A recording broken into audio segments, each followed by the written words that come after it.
हम आगे बढ़ते रहेंगे। So good morning all of you.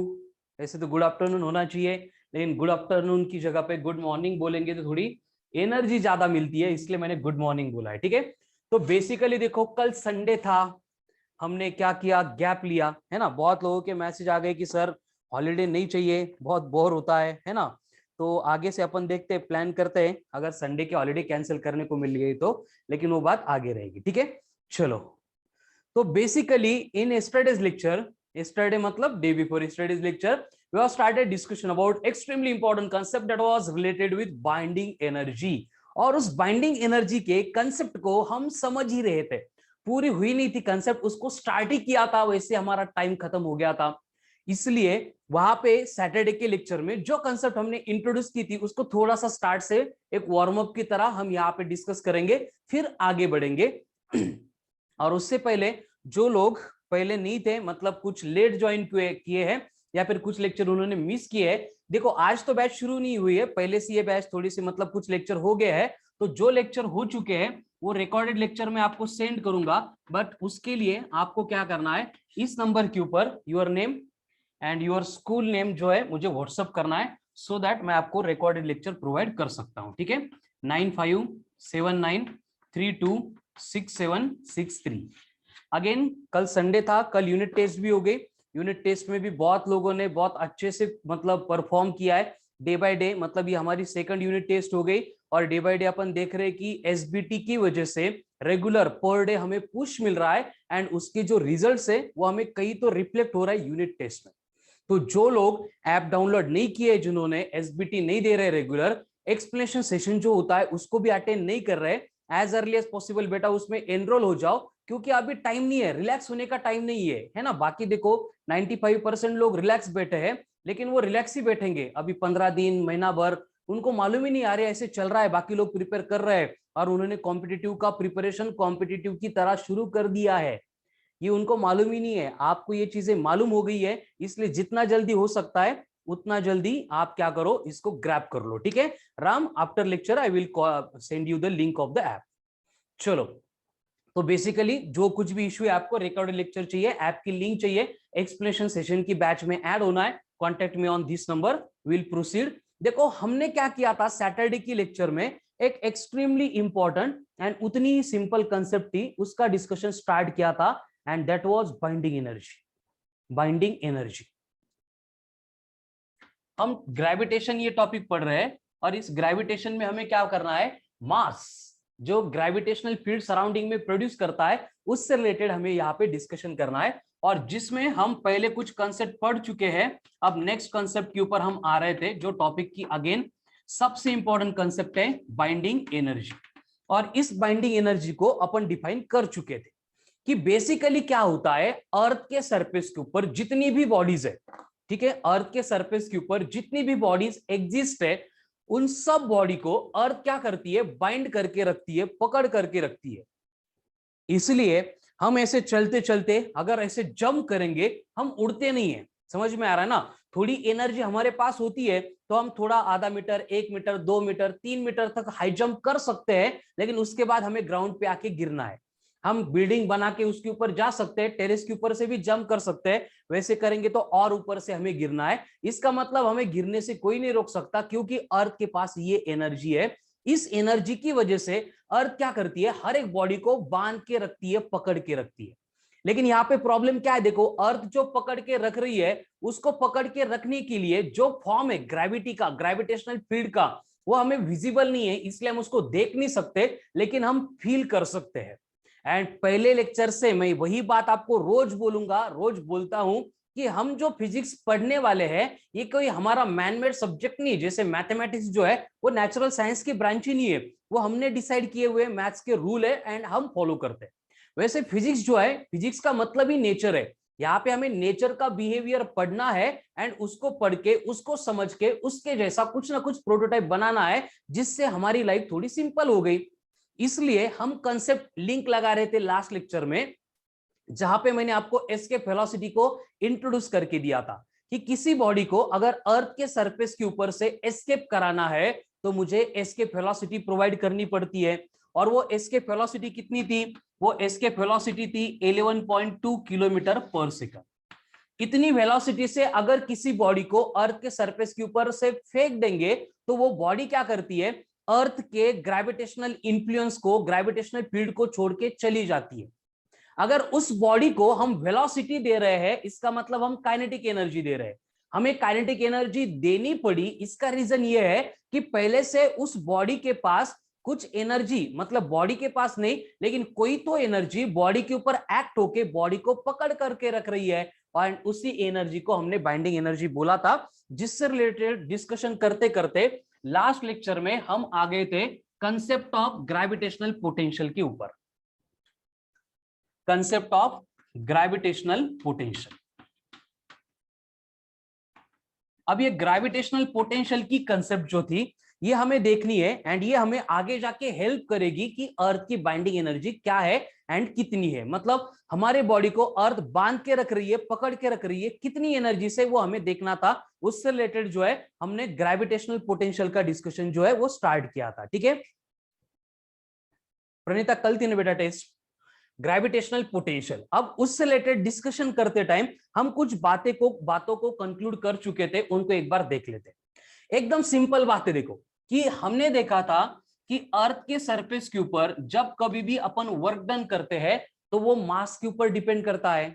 एकदम सिंपल। अभी यहाँ पे जो मैं बातें बोलने वाला हूं 9th-10th में डायरेक्टली नहीं लेकिन इनडायरेक्टली जो इक्वेशंस आपने देखे हैं उसी से रिलेटेड है, मतलब नया कुछ नहीं है, लेकिन यहाँ पे अप्लाई हम उसको अलग तरीके से करेंगे।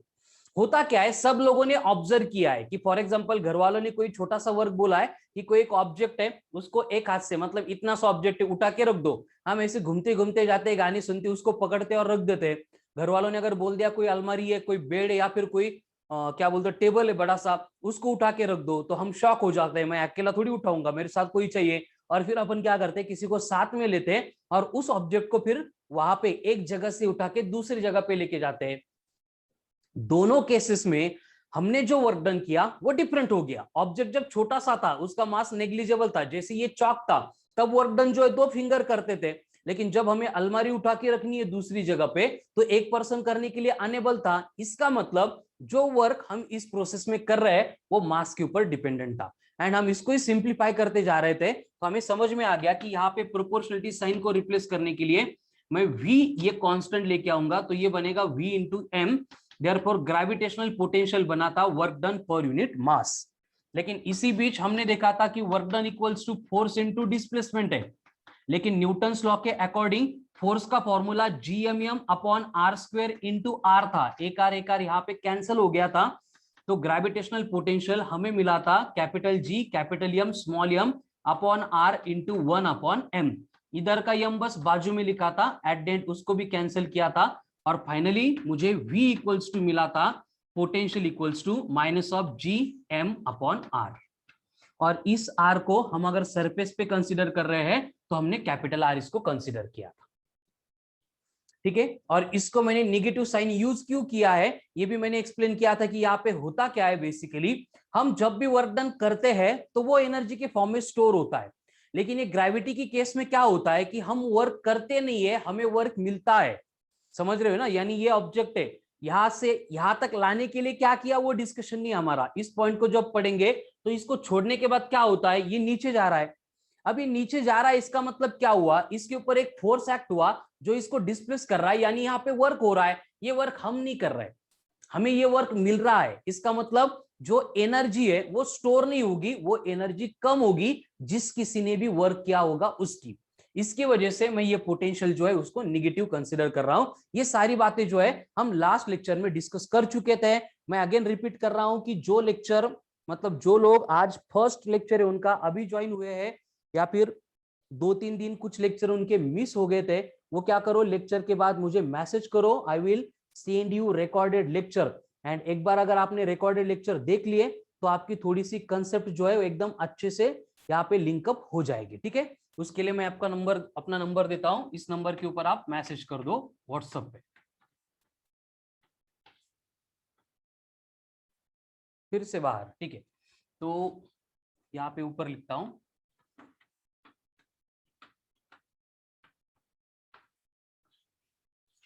देखो ये यहां तक का डिस्कशन हम सैटरडे के लेक्चर में कर चुके थे। अब हमें आगे बढ़ना है। क्यों आगे बढ़ना है?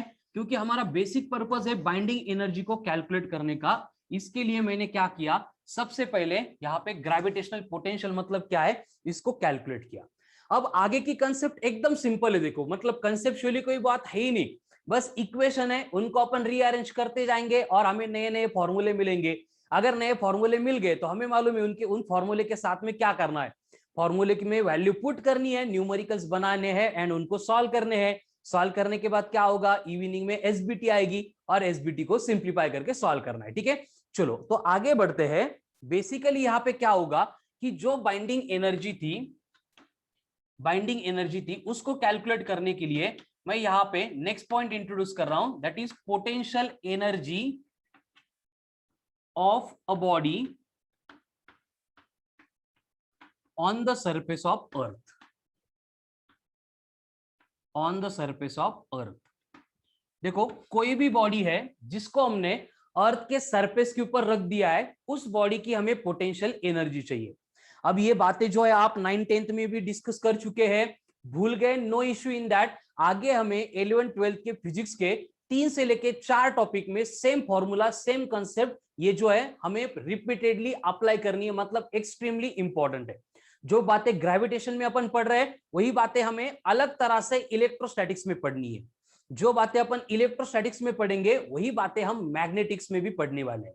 मतलब यहाँ पे जो आपको मिल रहा है इसको इतने अच्छे से प्रिपेयर करो कि जब दूसरे टॉपिक में हम इसको अप्लाई करने जाएंगे तो उसमें मतलब कोई कंफ्यूजन ही नहीं बचेगा। ठीक है, चलो तो होता क्या है, देखो जब कभी भी आपको लाइफ में पोटेंशियल एनर्जी कैलकुलेट करनी है, अगर पोटेंशियल एनर्जी कैलकुलेट करनी है तो ये पोटेंशियल एनर्जी का फॉर्मूला होता है potential at A point, potential at A point into mass.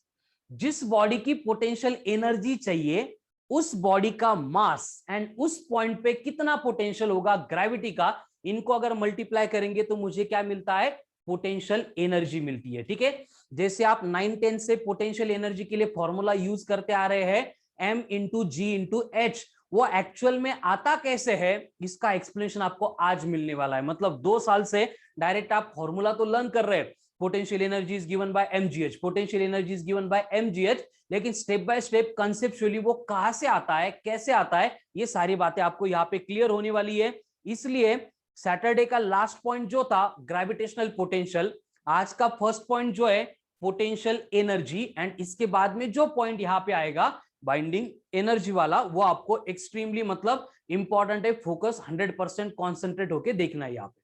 चलो सिंपल बात है, फिर से हमने क्या देखा था कि ग्रेविटेशनल पोटेंशियल मतलब क्या है, अभी क्लियर करना है। ग्रेविटेशनल पोटेंशियल मतलब सिंपली अलग कोई कंसेप्ट है ही नहीं, जो अपन मतलब नॉर्मली हमारे सराउंडिंग में ऑब्जर्व करते हैं वही है कि किसी बॉडी को अगर मुझे एक जगह से उठा के दूसरे जगह पे रखना है तो उस प्रोसेस में मुझे करना पड़ता है वर्क, लेकिन ये जो वर्क होता है वो डिपेंड करता है, डायरेक्टली प्रोपोर्शनल होता है बॉडी के मास के ऊपर। इसलिए मेरा इक्वेशन बना था W proportional to m। Remind करो बेटा, रिवाइज करो, इससे पहले 5 मिनट पहले जो बोर्ड पे लिखा था और मैं बोल रहा हूं उसको ही आपको रिवाइज करना है, नया कुछ भी नहीं है। सिंपल, अगर हमारे सराउंडिंग में किसी भी बॉडी को उठा के अगर हमें डिस्प्लेस करना है यानी हमें वर्क करना है, तो वो वर्क डिपेंड करता है बॉडी के मास के ऊपर। इसलिए मुझे इक्वेशन मिला W प्रोपोर्शनल टू m। दूसरी स्टेप में हमने क्या किया, वही जो हर एक कंसेप्ट में हर एक फॉर्मूले में फिजिक्स में करना पड़ता है, क्योंकि कोई भी साइंटिस्ट आता है, कोई भी मतलब वहां पे लॉ अपन पढ़ते हैं या फिर कोई भी प्रिंसिपल पढ़ते हैं, तो वो बस डिपेंडेंसी एक्सप्लेन करते हैं, कौन किसके साथ डायरेक्टली प्रोपोर्शनल है, कौन किसके साथ इनवर्सली प्रोपोर्शनल है, इतनी बातें वो एक्सप्लेन कर पाते हैं, बाकी वहां पे डिस्कशन खत्म होता है। फिर हम क्या करते हैं, उस प्रोपोर्शनलिटी साइन को रिप्लेस करके कांस्टेंट लेके आते हैं। यहां पे भी हमने वही किया, W प्रोपोर्शनल टू m था, हम कांस्टेंट लेके आ गए, वो बना W is equals to V into m, V बना W अपॉन m। क्या बना V? W upon m। यानी ग्रेविटेशनल पोटेंशियल मतलब क्या मिला था हमें, work done per unit mass. तो हमने उसका SI यूनिट देखा था सैटरडे को, जूल पर केजी था। वर्क डन का फॉर्मूला पुट करके मुझे ग्रेविटेशनल पोटेंशियल मिला था Gm upon R। GM upon R. अगर अर्थ के सरफेस के ऊपर है तो आर, और मैंने उसको निगेटिव लिया था क्योंकि ग्रेविटी की केस में हम वर्क करते नहीं है, हमें वर्क मिलता है। ग्रेविटी की केस में हम वर्क करते नहीं है, हमें वर्क मिलता है, इसलिए ग्रेविटी की केस में पोटेंशियल मैंने निगेटिव लिया था। समझ में आ रहा है? तो वही फॉर्मूले मुझे अब यहां पे पुट करने हैं। ठीक है, अगर इनको यहां पे पुट करेंगे तो बेसिकली क्या होगा, ये फॉर्मूले पुट करने के बाद मुझे पोटेंशियल एनर्जी मिल जाएगी। देखो सिंपल, पोटेंशियल का फॉर्मूला जो अभी डिराइव करके दिया था मैंने, वो था minus of G capital M upon capital R into जो भी बॉडी अपन डिस्कस कर रहे हैं उसका मास यानी स्मॉल एम। अब ये सारा कहां से आ रहा है, देखो कि हमारी अर्थ है, ये अर्थ का है सेंटर, सरफेस तक का डिस्टेंस है कैपिटल आर, हमारे अर्थ का मास है कैपिटल एम। मतलब इस टॉपिक में हर एक फॉर्मूला, हर एक कंसेप्ट में हमें जी एम आर इन तीनों कंसेप्ट को यूज करना ही है, जिसमें से यम का मतलब अगर वो कैपिटल दिया है तो होता है मास ऑफ अर्थ, जिसकी वैल्यू 6 इंटू 10⁻24 kg, ये फिक्स है। अर्थ का मास चेंज नहीं होता तो उसको अपन चेंज नहीं करेंगे। देन कैपिटल आर ये भी फिक्स है, जो है 6400 किलोमीटर। एंड जी का मतलब तो यूनिवर्सल ग्रेविटेशनल कांस्टेंट है, जिसकी वैल्यू है 6.67 इंटू 10⁻11 न्यूटन मीटर स्क्वायर पर केजी का स्क्वायर। और इस तरह से ये GMR कभी चेंज नहीं होंगे अगर हम बॉडी को यहां पे यानी अर्थ के सरफेस के ऊपर रखेंगे तो। बस चेंज क्या होगा, बॉडी का मास होगा। अगर मैं इनको मल्टीप्लाई करूंगा तो मुझे पोटेंशियल एनर्जी के लिए फॉर्मूला मिलता है minus of G capital M small m upon capital R. ये बन गई हमारी पोटेंशियल एनर्जी। देखो आज के लेक्चर में ऐसे कोई नया कंसेप्चुअल पॉइंट मैंने अभी स्टार्ट भी नहीं किया है, बस बेसिक बेसिक बातों का डिस्कशन चल रहा है। Tanaya, potential energy of a body on the surface of earth, इसके लिए हमें फॉर्मूला डिराइव करना है आज। यही डाउट था ना तनया बेटा? चलो बाकी लोग एक बार पढ़ लो, क्या क्या एक्सप्लेन किया मैंने, है क्लियर? अभी तक कुछ आया ही नहीं खास, एक ही फॉर्मूला मैंने डिराइव किया है। नहीं, हम बात सरफेस की कर रही है, समझ में आ रहा है? सरफेस पे ऐसे मैंने चौक यहां से छोड़ा था इसलिए आप कंफ्यूज हो रहे हो, करेक्ट है आपका। लेकिन पहले अपन क्या करते हैं, जब भी फॉर्मूला कोई डिराइव होता है तो उसके लिए हम स्टैंडर्ड केस कंसीडर करते हैं, और स्टैंडर्ड केस मेंटेन करके जो भी रिक्वायरमेंट है वो फुलफिल करते हैं, एंड फिर बाद में रेगुलर केस में अप्लाई करते हैं। जैसे केमिस्ट्री में भी हर बार हम क्या करते हैं, आइडियल गैस की इक्वेशन लेते हैं, आइडियल कंडीशन क्या है उनको समझते हैं, फिर वो प्रैक्टिकली अप्लाई करते हैं। ठीक है ना तनया? तो यहाँ पे मैं पहले फॉर्मूला डिराइव करूंगा for the body placed on the surface of अर्थ। अब उसके लिए भी कंडीशन क्या होगी, जो आपका डाउट है उसके लिए, अगर मैंने ड्रिल कर दिया और उस ड्रिल में से बॉडी को छोड़ दिया तो बॉडी नीचे जाने वाली है, मतलब again I will get work there, so I have to take it negative. चलो क्लियर है ये? कमन फास्ट एक बार क्लियरेंस दो मुझे कमेंट सेक्शन में। क्या किया हमने, बस पोटेंशियल एनर्जी का एक फॉर्मूला डिराइव किया है। Yes, equal to radius of earth, correct है। ठीक है, बस पोटेंशियल एनर्जी का फॉर्मूला हमने यहाँ पे डिराइव किया, और उसको डिराइव करने के लिए हमने क्या किया, जो आज की स्टार्ट की कंसेप्ट थी पोटेंशियल एट ए पॉइंट, उसका फॉर्मूला पुट किया, बस मास से मल्टीप्लाई किया है, सिंपली मल्टीप्लीकेशन किया है, जीएम अपॉन आर को स्मॉल एम से अलग कुछ भी नहीं किया है। ठीक है, अब ये फॉर्मूला बहुत इंपॉर्टेंट है जो बोर्ड पे मिला है, इसका एक स्क्रीनशॉट लेके रखो, आगे हमें काम में आने वाला है। Suraj, you will come to know बेटा, ठीक है, आई विल एक्सप्लेन दिस। चलो हो गया। अब देखो हम आगे बढ़ेंगे, हम पोटेंशियल एनर्जी को डिस्कस कर रहे हैं, और ये पोटेंशियल एनर्जी हम अभी स्टैंडर्ड केस में फाइंड करेंगे ऑन द सरफेस ऑफ अर्थ। ठीक है, अब ऑन द सरफेस ऑफ अर्थ जो पोटेंशियल एनर्जी है उसके लिए हमें फॉर्मूला मिला था अभी अभी, तो मैं यहां पे डायरेक्टली लिख देता हूं कि potential energy on the surface of earth is equals to minus of capital G capital M small m upon capital R. ये पोटेंशियल एनर्जी मिल गई। अब अगर हम रैंडमली किसी भी बॉडी के बारे में डिस्कस करेंगे, कि जिसको हमने अर्थ के सरफेस के ऊपर रखा है, लेकिन अर्थ के सरफेस के ऊपर वो बॉडी रेस्ट में है। रेस्ट में है इसका मतलब क्या है? अगर मैंने यहां पे लिखा कि if a body is at rest, then इसका मतलब ये हुआ कि उस बॉडी की स्पीड या फिर वेलोसिटी जो है वो जीरो बन जाएगी। स्पीड या फिर वेलोसिटी अगर जीरो बन गई, इसका मतलब उस बॉडी की काइनेटिक एनर्जी भी क्या होती है? जीरो होती है। चलो, बोर्ड पे दो स्टेटमेंट लिखे हैं, एकदम बेसिक सिंपल स्टेटमेंट है, कुछ भी खास इसेंशियल पार्ट वहां पे है नहीं, फिर भी एक बार देखो, क्लियर करो। क्या लिखा है हमने? क्या लिखा है कि potential energy on the surface of earth,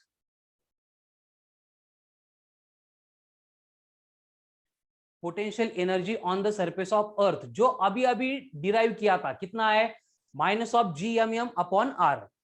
and कोई बॉडी अगर हमने बोला कि वो रेस्ट में है, रेस्ट में है इसका मतलब क्या होगा? वो बॉडी मोशन परफॉर्म नहीं करेगी, मतलब उसको वेलोसिटी नहीं होगी। अगर वेलोसिटी नहीं होगी इसका मतलब बॉडी रेस्ट में है, तो काइनेटिक एनर्जी जीरो हो जाएगी। अब यहाँ पे जो बात अपन कर रहे हैं उसमें अगर मैं बॉडी की टोटल एनर्जी कैलकुलेट करूंगा, अब यहाँ पे टोटल एनर्जी की बात होगी, मतलब सिर्फ मैकेनिकल एनर्जी के बारे में अपन डिस्कस करेंगे जो काइनेटिक एंड पोटेंशियल के फॉर्म में होती है। तो बॉडी की टोटल एनर्जी जो है वो बनेगी kinetic energy plus potential energy.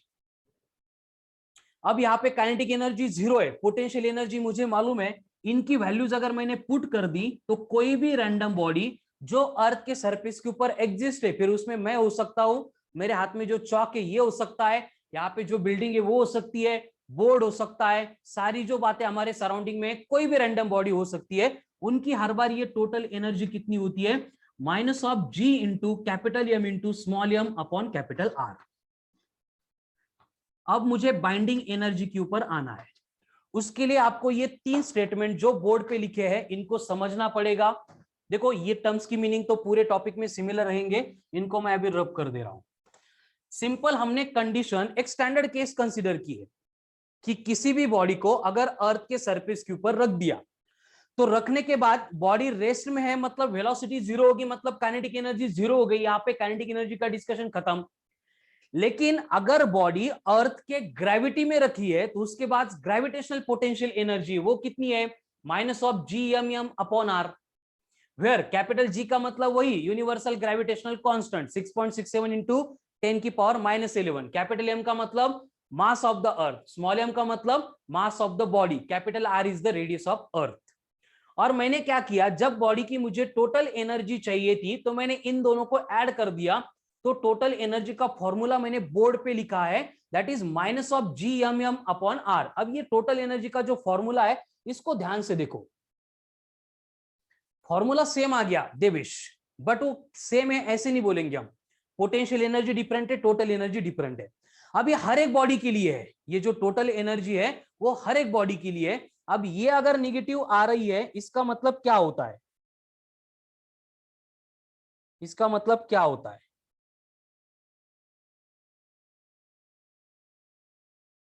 बोलो कमॉन फास्ट। अगर यहाँ पे टोटल एनर्जी निगेटिव आ रही है, इसका मतलब अगर आप बोल सके यहाँ पे, तो बाइंडिंग एनर्जी की कंसेप्ट आपकी क्लियर होने वाली है। जस्ट कम ऑन, इसके ऊपर थिंक करो और आंसर बोलने का ट्राई करो कि अगर यहाँ पे टोटल एनर्जी निगेटिव आ रही है इसका मतलब क्या होगा। चलो come on fast, I am expecting some answers. कुछ लोग दे सकते हैं आंसर, चलो ट्राई करो बेटा, जो भी आपके दिमाग में आ रहा है कि बॉडी के जो टोटल एनर्जी है वो निगेटिव है, इसका मतलब क्या हुआ? What it means? we are doing work against gravity, okay, both energy are negative, yes, ठीक है, रॉन्ग नहीं, आपके आंसर करेक्ट है, बट और थोड़ा डीप में जाओ। चलो कमान फास्ट, अनिरुद्ध बोल आंसर।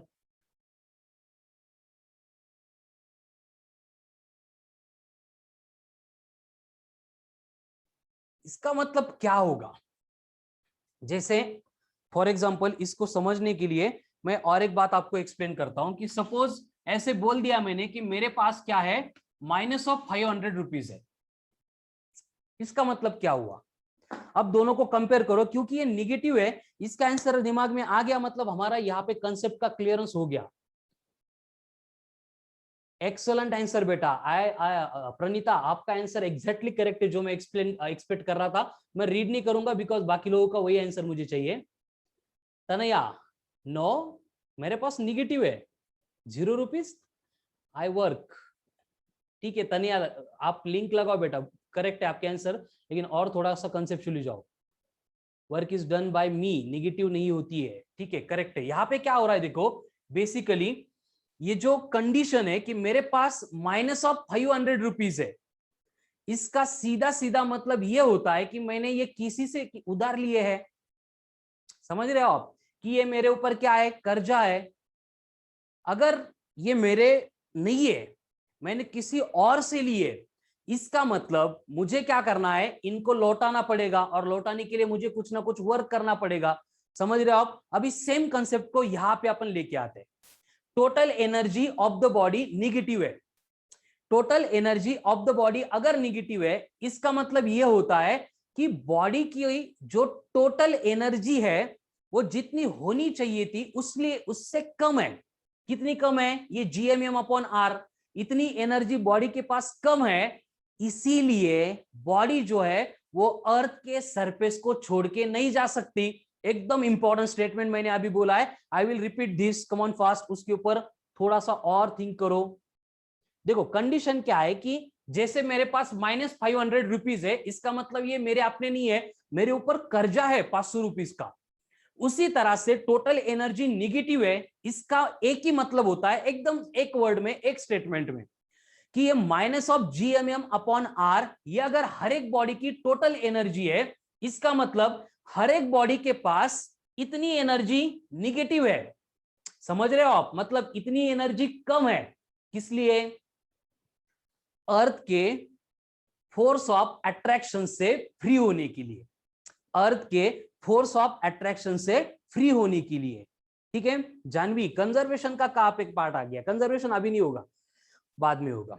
देखो मैंने जो पॉइंट यहाँ पे एक्सप्लेन करना है उसके ऊपर मैं लेके जा रहा हूं, ठीक है ना, वो आपको समझ में आने वाला है। बस थोड़ा थोड़ा इतना मतलब स्ट्रेट फॉरवर्ड वे से उसको एक्सेप्ट करो कि हमने यहाँ पे टोटल एनर्जी का जो फॉर्मूला डिराइव किया है, उसमें हमने देखा कि बॉडी की टोटल एनर्जी निगेटिव है। बॉडी की टोटल एनर्जी निगेटिव है।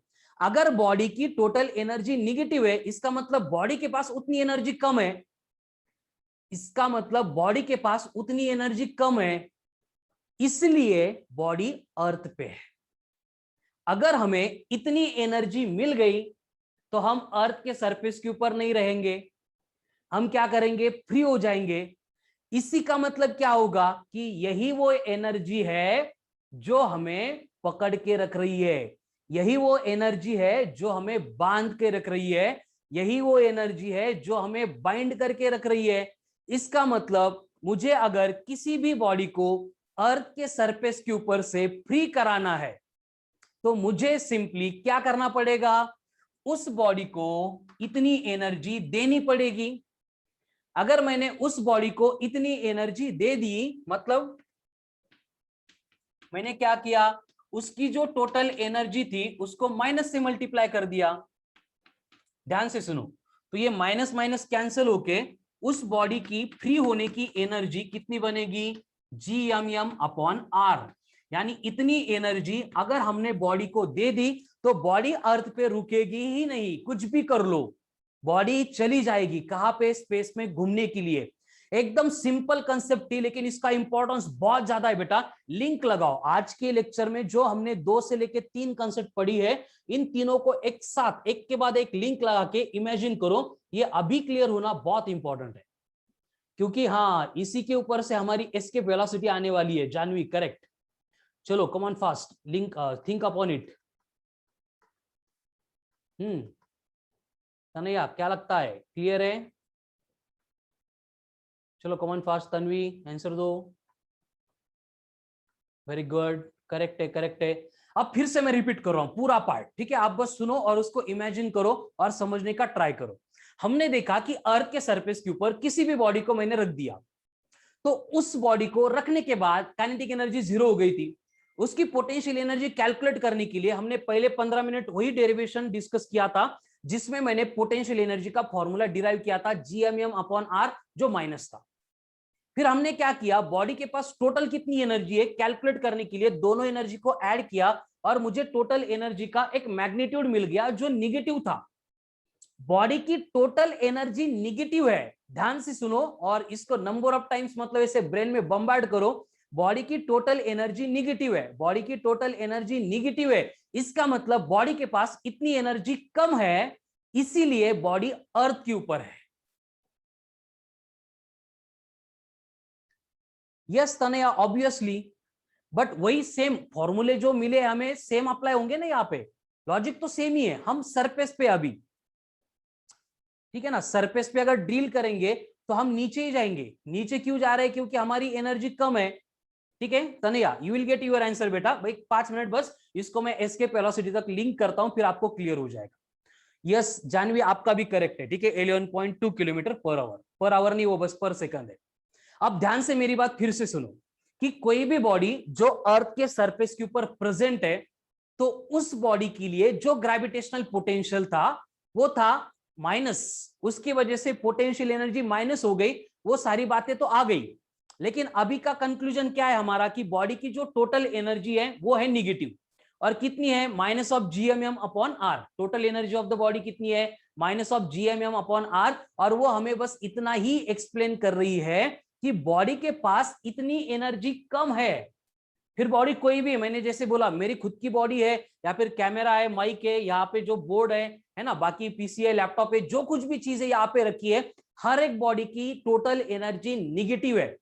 एंड ये टोटल एनर्जी निगेटिव है, इसका मतलब सीधा सीधा ये होता है कि इतनी एनर्जी हमारे पास कम है, इसलिए हम अर्थ के ऊपर है। जैसे मैंने सैटरडे को बोला था, मेरा भी मन करता है कभी कभी मार्स पे घूमने जाऊं, लेकिन नहीं जा सकता। जाना है तो मुझे क्या करना पड़ेगा, जो एनर्जी निगेटिव है उतनी एनर्जी गेन करनी पड़ेगी, मतलब जो कर्जा है उसको फेडना पड़ेगा, उसको क्लियर करना पड़ेगा, then I will become free. वही कंसेप्ट यहाँ पे कि टोटल एनर्जी जो निगेटिव थी, अगर हमने उसको पॉजिटिव बना दिया, पॉजिटिव बना देंगे मतलब क्या करेंगे, बॉडी को उतनी एनर्जी देनी पड़ेगी, एंड उतनी एनर्जी देने के बाद बॉडी फ्री हो जाएगी। इसका मतलब ये एनर्जी कौन सी है, बाइंडिंग एनर्जी है। तो मैंने क्या किया, बस टोटल एनर्जी को माइनस से मल्टीप्लाई किया, माइनस माइनस कैंसिल होके आई will get here binding energy है जीएमएम अपॉन आर, और यहाँ पे बाइंडिंग एनर्जी की कंसेप्ट क्लियर हो गई। मतलब सैटरडे को जो बात अपन डिस्कस कर रहे थे कि हमें कोई तो एनर्जी पकड़ के रख रही है, हमें कोई तो एनर्जी बांध के रख रही है, इसलिए हम जंप करने के बाद भी नीचे गिरते हैं, जंप करने के बाद भी हम नीचे गिरते हैं। इसका मतलब कोई तो हमें पकड़ के रख रहा है। पकड़ के रखने वाला कौन था, मैंने इसको बाइंडिंग एनर्जी बोला था। और वो बाइंडिंग एनर्जी कितनी है, वो हमें आज मिल गई कि ये टोटल एनर्जी निगेटिव थी। इसका मतलब इतनी बॉडी के पास एनर्जी कम थी, इसलिए बॉडी अर्थ के ऊपर प्रेजेंट है। और यही क्या बनेगी, बॉडी की बाइंडिंग एनर्जी बनेगी, अगर हम उसको प्रोवाइड करेंगे। प्रोवाइड करेंगे मतलब जो माइनस में थी वो प्लस में बन जाएगी। तो ये मुझे बाइंडिंग एनर्जी का एक्सप्रेशन मिल गया। चलो बाइंडिंग एनर्जी क्लियर है आप सबको। स्पेस में जाने के लिए इतनी एनर्जी लगेगी देवेश, बाइंडिंग एनर्जी इतनी लगेगी, इतनी एनर्जी मिल गए हम जा सकते हैं। और कितनी एनर्जी अपन यहाँ पे कैलकुलेट करके भी रखते हैं। ठीक है तनया बेटा, मैं आपके डाउट के ऊपर आ रहा हूं, ठीक है, तब तक थोड़ा सा यहाँ पे ये स्क्रीनशॉट ले लो। बाइंडिंग एनर्जी का फॉर्मूला आ गया। जो देवेश का डाउट है उसको और थोड़ा देख लेते हैं कि फॉर एग्जांपल हम एज्यूम कर रहे हैं कि सपोज देवेश को ही हमें एस्केप करना है। देवेश आपका मास कितना है बेटा? यस तेजस, अगेन एक्सप्लेन करता हूं। देवेश आपका मास कितना है?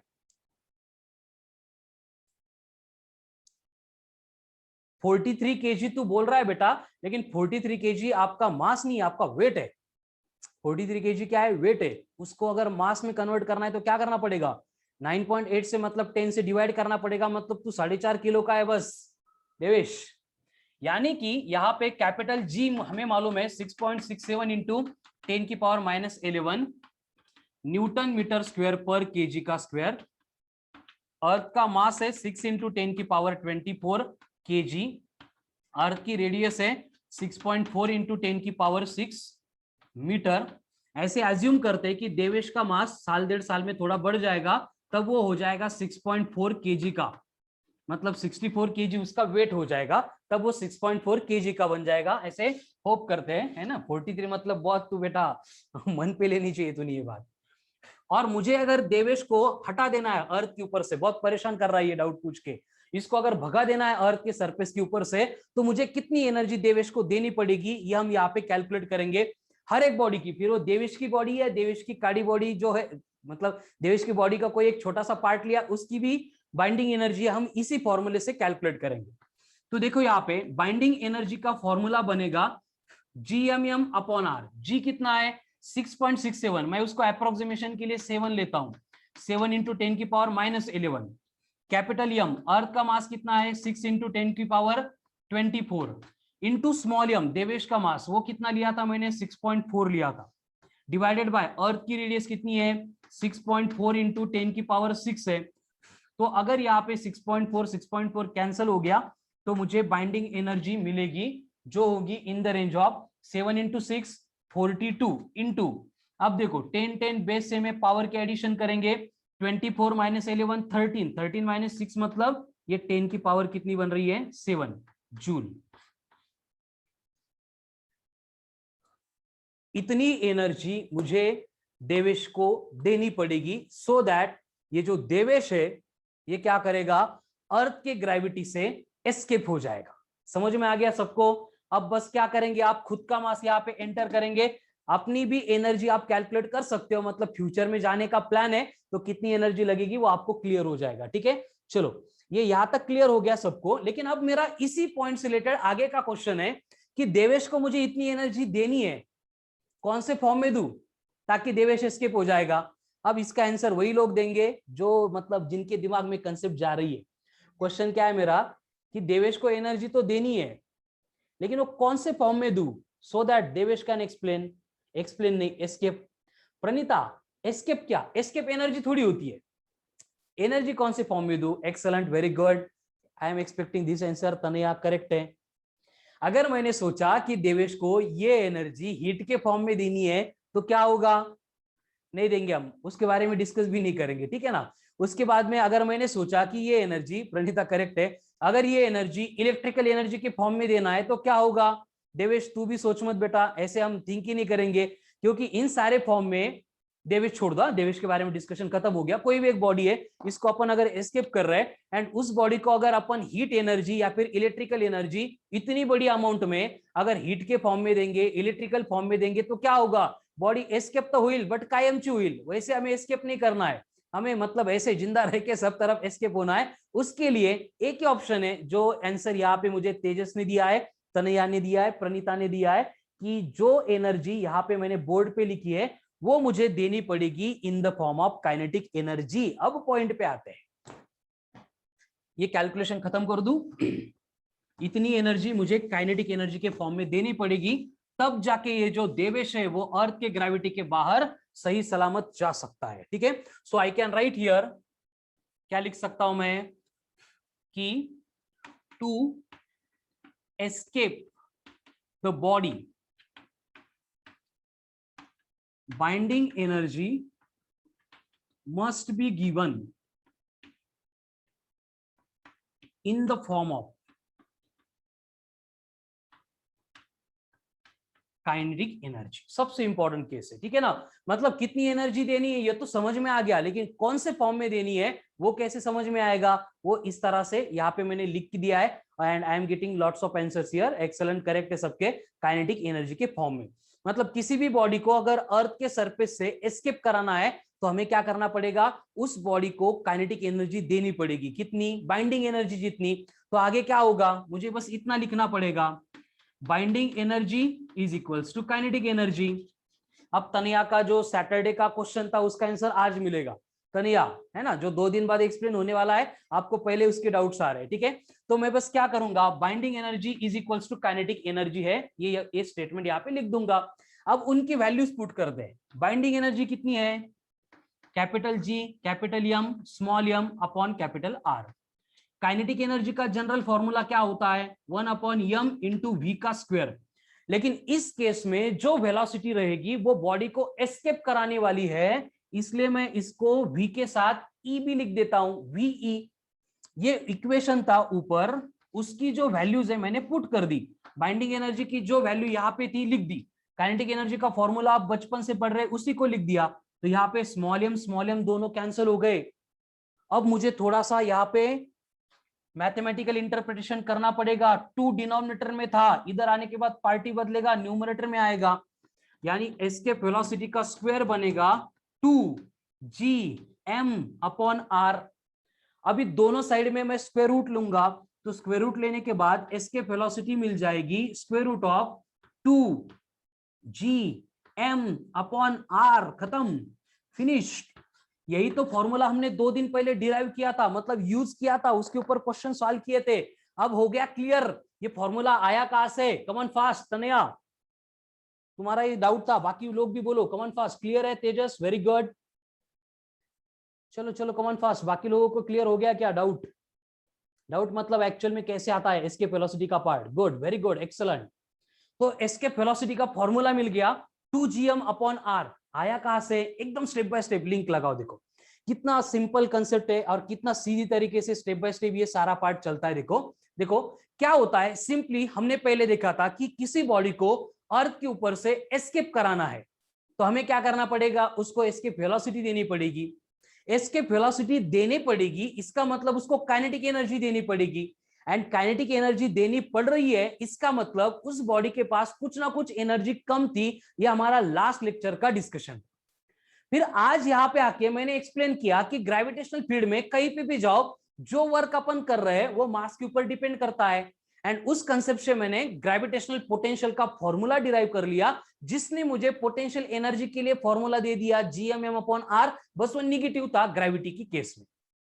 फिर हमने कोई भी बॉडी जो अर्थ के सरफेस के ऊपर रखी है, उसकी टोटल एनर्जी कैलकुलेट करने के लिए एज्यूम किया कि बॉडी रेस्ट में है, मतलब काइनेटिक एनर्जी 0 है, तो उसकी टोटल एनर्जी का फॉर्मूला ही निगेटिव आ गया। फिर मुझे क्लियर हो गया कि इतनी एनर्जी बॉडी में कम थी, इसलिए बॉडी अर्थ के ऊपर थी। अगर मैंने इतनी एनर्जी बॉडी को दे दी, जिसको अपन आगे जाके बाइंडिंग एनर्जी बोल दिए, तो बॉडी एस्केप करेगी। फिर हमने देवेश का एग्जांपल डिस्कस किया कि ये एनर्जी देनी तो है, लेकिन किस फॉर्म में देंगे, उसको देने का एक ही फॉर्म है, काइनेटिक एनर्जी। तो मैंने बस बाइंडिंग एनर्जी को काइनेटिक एनर्जी के साथ इक्वेट कर दिया, खत्म। उनके फॉर्मूले यही पे थे, स्मॉल एम दोनों साइड में था, कैंसिल हो गया। ये 2 डिनोमिनेटर में था, इधर आके न्यूमरेटर में आ गया। फिर मैंने दोनों साइड में बस स्क्वायर रूट लिया, तो मुझे एस्केप वेलोसिटी का फॉर्मूला मिल गया √2gm/r। √2gm/r, ठीक है। ये बन गई एस्केप वेलोसिटी एंड ये बन गई बाइंडिंग एनर्जी। यानी कि आज के लेक्चर में हमें 3 फॉर्मूले मिले हैं जो एक्सट्रीमली इंपॉर्टेंट है, ठीक है। कौन से मैं उनकी पहले से लिस्ट कर देता हूं यहां पे, फिर आपको और थोड़ा क्लियर हो जाएगा कि देखो है क्या। सिंपली सबसे पहले हमने देखा था ग्रेविटेशनल पोटेंशियल, और ये ग्रेविटेशनल पोटेंशियल का फॉर्मूला था V = -gm/r। ये ग्रेविटेशनल पोटेंशियल की वजह से मैंने यहाँ पे ग्रेविटेशनल पोटेंशियल एनर्जी कैलकुलेट कर दी, और एक ग्रेविटेशनल पोटेंशियल एनर्जी बन गई -G(M)r।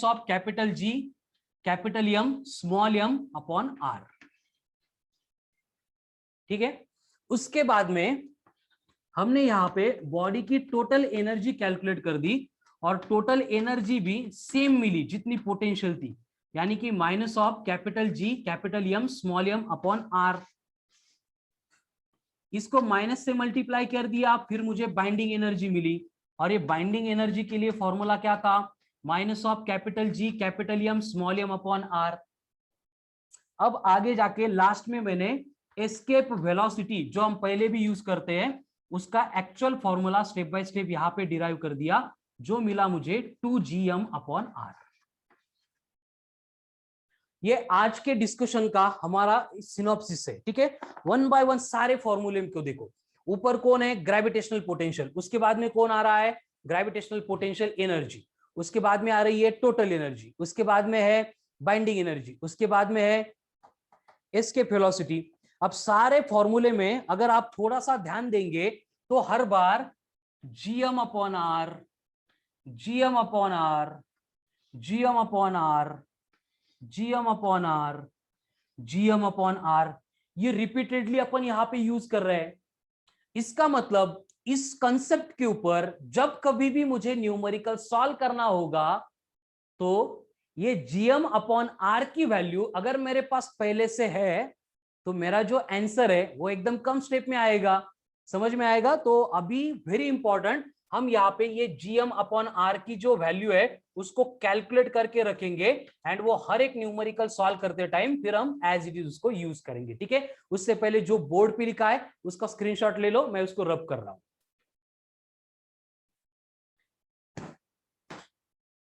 तो इस तरह से हमने यहाँ पे एस्केप वेलोसिटी के लिए फॉर्मूला जो था वो डिराइव कर लिया स्टेप बाय स्टेप। अब ये जीएम एम अपॉन आर ये हमें रिक्वायर्ड है, तो इसकी वैल्यू चाहिए। जी की वैल्यू कितनी है 6.67 इंटू 10 की पावर -11। मास ऑफ द अर्थ कितना है 6 इंटू 10 की पावर 24 अपॉन कैपिटल आर कितना है 6.4 इंटू 10 की पावर 6। अब इसको सिंप्लीफाई करना है, ठीक है। सिंप्लीफाई करने के लिए पहले इनका मल्टीप्लीकेशन करेंगे, तो ये मल्टीप्लीकेशन आता है 40.02 डिवाइडेड बाय 6.4 इंटू ये 10 की पावर देखो +24 -11 +13 +6 ऊपर जाके -6 बनेगा, तो +13 -6 मतलब ये आएगा 10 की पावर 7।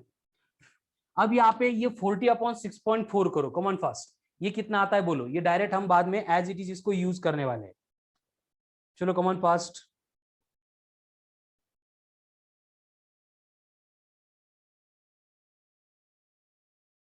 कितना आता है 40/6.4, ठीक है। अप्रोक्सीमेटली 6 ही आएगा, ठीक है ना। हम अप्रोक्सीमेशन ही लेने वाले हैं, इसलिए यहाँ पे 6 के बाद में कौन सा नंबर आएगा हमें फर्क नहीं पड़ता, तो हर बार हम जीएमएम अपॉन आर को रिप्लेस करेंगे बाय दिस नंबर। जब भी आपको बाइंडिंग एनर्जी, टोटल एनर्जी या फिर potential energy related to question आएगा उसमें हर बार GM upon R, GM upon R, GM upon R हमें रिक्वायर्ड होगा, और हम जीएम अपॉन आर को रिप्लेस करके क्या लिखेंगे, हम बस यही लिखेंगे 6 इंटू 10 की पावर 7, खत्म। 6 इंटू 10 की पावर 7 इतना मिल गया। बाकी जो कैलकुलेशन है अपन एक एक स्टेप में एक एक मिनट में कैलकुलेट कर सकते हैं। कैसे, वो एसबीटी में क्वेश्चन आएंगे तब आप सॉल्व करो, या फिर कल के लेक्चर में हम और प्रैक्टिस एग्जांपल लेंगे तभी आपको समझ में आएगा। इसके बाद में मैंने जो आपको बात बोली थी इसको लिख लो, ये बहुत इंपॉर्टेंट पॉइंट है। इसके बाद मैंने आपको बोला था कि जो पोटेंशियल एनर्जी का फॉर्मूला आप यूज करते हो, जो पोटेंशियल एनर्जी का फॉर्मूला आप यूज करते हो mgh, वो एक्चुअल में आया कहां से, तो वो आया यही से कि पोटेंशियल एनर्जी का यहां पे मैंने जो फॉर्मूला यूज किया है वो है जीएमएम अपॉन आर। अब यहां पे एकदम सिंपल अरेंजमेंट में करने वाला हूं। मैं क्या करूंगा, इस इक्वेशन को r अपॉन आर से मल्टीप्लाई कर दूंगा। अब अगर मैंने इसको r अपॉन आर से मल्टीप्लाई कर दिया तो होगा क्या कि ये minus of capital G capital M r into R square, इसको थोड़ा सा बाजू में लिखूंगा, ये m इंटू आर को मैं बाजू में लिखूंगा। तो होगा क्या देखो कि बेसिकली यहां पे जीएम अपॉन आर स्क्वायर, ये फॉर्मूला जो स्टार्ट से लेक्चर कर रहे हैं वो पहले देख चुके हैं, तो बोलो मुझे जीएम अपॉन आर स्क्वायर किसका फॉर्मूला होता है, come on fast tell me Tejas, GM upon R square किसका फॉर्मूला है, वेरी गुड, स्मॉल जी का, ये तो एक्सेलरेशन ड्यू टू ग्रेविटी है।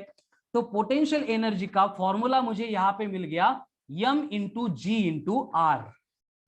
आप जो इन जनरल यूज करते हैं वो mgh है, डिफरेंस कुछ भी नहीं है, आर का मतलब भी हाइट है, एच का मतलब भी हाइट है, बट फर्क कहां पे पड़ रहा है, ठीक है। तनया नाउ योर क्वेश्चन, हाँ acceleration due to gravity correct है, ठीक है। तनया आपका जो क्वेश्चन था उसका आंसर सुनो बेटा, आप कि ग्रेविटेशनल पोटेंशियल हमने डिफरेंट कंसेप्ट से एज्यूम किया था तो उसको नेगेटिव क्यों लिया। अब उसका रीजन ये है कि जो हम ये फॉर्मूला एज्यूम कर रहे हैं उसमें कंसीडरेशन जो है हर बार हम लेते हैं फ्रॉम सेंटर ऑफ अर्थ। ये जो फॉर्मूला यहां पे अपन डिस्कस कर रहे हैं ये सारा कंसीडरेशन टॉपिक की जो कंसेप्ट है वो एप्लीकेबल है जहां पे हम हर बार डिस्टेंस कैलकुलेट करते फ्रॉम सेंटर ऑफ अर्थ, इसलिए ये हर बार हाइट की जगह पे अपन कैपिटल आर ले रहे हैं, और सरफेस के ऊपर भी ये नंबर क्या है नेगेटिव है, ये इन जनरल केस है। क्योंकि सरफेस पे अगर अपन ड्रिल करेंगे सेंटर तक, ऑब्जेक्ट को छोड़ देंगे तो वो नीचे ही जाने वाला है, वो एसएचएम परफॉर्म करेगा, वो रहने दो, वो डिफरेंट एक स्पेशल केस होगी। लेकिन वो सेंटर के टुवर्ड्स ही जा रहा है। तो ना यार ध्यान से सुनो बेटा, अब क्लियर कर लो, बाकी लोग भी इसको सुनो कि सरफेस के ऊपर से सेंटर तक मैंने अगर ड्रिल कर दिया और उसमें अगर मैंने ये मोबाइल मेरा छोड़ दिया, थ्रो नहीं कर रहा हूं मैंने छोड़ दिया, गिर जाएगा सच में, ठीक है चौक ले लेते। तो इसको अगर मैंने इसे छोड़ दिया तो क्या होगा, ये ऑटोमेटिकली नीचे जाएगा, यानी इसको नीचे भेजने के लिए मैंने वर्क नहीं किया है, इसको नीचे कोई और लेके जा रहा है, मतलब मुझे वर्क मिल रहा है, इसलिए सरफेस के ऊपर की ये पोटेंशियल एनर्जी निगेटिव है। ये पार्ट यहां पे क्लियर हो गया था। ये सिर्फ ग्रेविटेशन की कंसेप्ट के लिए, लेकिन इन जनरल की केस अगर हम देखेंगे कि हम सब अर्थ के सरफेस के ऊपर है और हम जितना भी इंटरैक्शन सराउंडिंग के साथ करते हैं उसमें हमें सरफेस के ऊपर का सोचना है, सरफेस के ऊपर जाना है। इसलिए हम क्या करते हैं कि हर बार कंपैरिजन के लिए, रेफरेंस के लिए अर्थ का सरफेस कंसीडर करते हैं, रेफरेंस के लिए क्या करते हैं, अर्थ का सरफेस कंसीडर करते हैं। एंड हर बार फिर उसके बाद में अगर किसी बॉडी को अर्थ के सरफेस के ऊपर लेके जाना है तो मुझे उस केस में वर्क डन करना पड़ेगा, और वर्क डन करना पड़ेगा इसलिए वो पोटेंशियल एनर्जी पॉजिटिव आएगी। इसलिए मुझे क्या करना पड़ेगा, अर्थ के सेंटर से सरफेस तक क्या हो रहा है कुछ लेना देना नहीं है। यहां से उठा के अगर बॉडी को यहां पे लेके आ गया h इतनी हाइट पे, तो उसकी पोटेंशियल एनर्जी mgh बन जाएगी। ये कंसेप्ट हमें यूज करनी है। तनया डिफरेंस समझ में आ गया कि सरफेस जो है रेफरेंस है इन जनरल जब हम डिस्कस करते हैं, लेकिन टॉपिक की जो पर्टिकुलर कंसेप्चुअल पार्ट चल रहा है उसमें हमें हर बार सेंटर से डिस्टेंस लेना पड़ता है। इसलिए सरफेस पे हमने ग्रेविटेशनल पोटेंशियल एनर्जी निगेटिव ली थी, और ग्रेविटेशन जब तक चलेगा तब तक हम उसको निगेटिव ही लेंगे, क्योंकि सरफेस से हम उसको रेफरेंस ले रहे हैं डिस्टेंस को।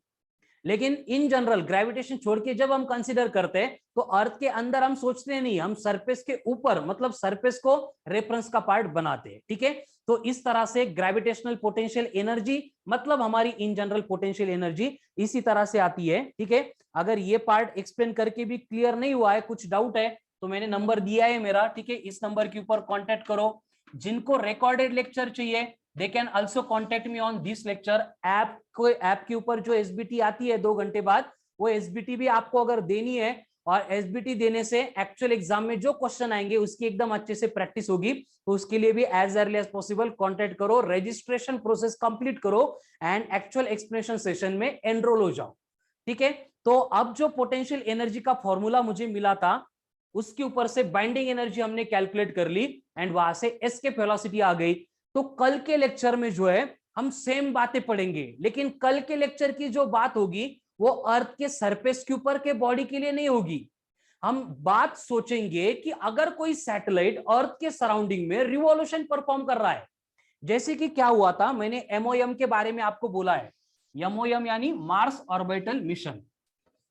उसमें हमने क्या किया था, ये जो हमारी अर्थ है, अर्थ के ऊपर से सैटेलाइट को लॉन्च किया था h इतने हाइट पे, और इस हाइट पे लॉन्च करने के बाद उसको हमने क्या किया था, हॉरिजॉन्टल वेलोसिटी दी थी जो इक्वल टू क्रिटिकल वेलोसिटी थी। ठीक है, मतलब हमारा बेसिक ये एम था, पर्पस था कि हमें उस रोवर को मार्स के ऊपर सेंड करना था। ठीक है, और मार्स के ऊपर सेंड करने के लिए हमने क्या किया, उसको अर्थ के सरफेस से पर्टिकुलर हाइट पे भेज दिया, वहां पे हॉरिजॉन्टल डायरेक्शन में मोड़ दिया, और इसकी given velocity equal to critical velocity थी। अब ये क्रिटिकल वेलोसिटी के इक्वल थी, इसलिए सैटेलाइट क्या करने लगा, इसी ऑर्बिट में अपनी सर्कुलर मोशन परफॉर्म करने लगा। ध्यान से सुनो, अब हमारा एम ये था कि उसको हमें मार्स के ऊपर भेजना था। हमने क्या किया, उसको गोल गोल घुमाया अर्थ के सराउंडिंग में। ऐसे क्यों, ऐसा इसलिए कि उसको ऐसे पकड़ के डायरेक्ट फेंक दिया, ऐसे नहीं चलता है। एक पर्टिकुलर टाइम था, उस टाइम तक हमें उसको अर्थ के ग्रेविटी से बाहर नहीं भेजना था, लेकिन उस टाइम पे मतलब एक पर्टिकुलर सिचुएशन आ रही थी, मैं वहां पे आपको पीपीटी के साथ एक्सप्लेन करूंगा आगे, कि वहां पे उस पर्टिकुलर टाइम पे हमें सैटेलाइट भेजना था, लेकिन तब वो अर्थ के सरफेस के ऊपर से डायरेक्ट वहां पे भेजना पॉसिबल नहीं था। इसलिए हमने एक हाइट पे इसको ऑलरेडी सर्कुलर पाथ में सेट किया, उसको लगभग 3 मंथ तक हमने अर्थ के सराउंडिंग में ऐसे ही घुमाया था। सारे कंट्रोल वहां पे चेक किए एंड सारी सिचुएशन अंडर कंट्रोल है, ये हमने वहां पे ऑब्जर्व करने के बाद हमने क्या किया था, इस रिवॉल्विंग रोवर को स्पीड बढ़ा के पहले उसके ऑर्बिट को इलिप्टिकल ऑर्बिट बना दिया, फिर उसको अर्थ पे गिरने को आ गया, गिरने से पहले हमने और स्पीड बढ़ा दी, फिर उसका पैराबोलिक ऑर्बिट हो गया, एंड पैराबोलिक ऑर्बिट में वो एंटर ही करने वाला था, और स्पीड बढ़ा दी, और उसने क्या किया, ऐसे हाइपरबोलिक पाथ फॉलो किया, अर्थ के ग्रेविटी को छोड़ के वो मार्स के टुवर्ड्स ट्रैवल करने लगा। और यहाँ पे जो कंसेप्ट एप्लीकेबल थी वो हम कल के लेक्चर में देखने वाले हैं कि रिवॉल्विंग सैटेलाइट की एस्केप वेलोसिटी कितनी होती है, रिवॉल्विंग सैटेलाइट की एस्केप वेलोसिटी कितनी होती है, ठीक है। लेकिन ये सारी बातें with detailed MOM Mars orbital mission के एक्चुअल वर्किंग के साथ जो है कल के लेक्चर में आने वाली है। आज के लिए इतना ही सफिशिएंट है। पूरे कंसेप्ट के मतलब जो हो गए टॉपिक के नोट्स लिखो, हैंड रिटन नोट्स के मुझे फोटो सेंड करो, then 2 hours later you will receive SBT and 8 to 9 explanation session will be there. Thank you. Have a nice day.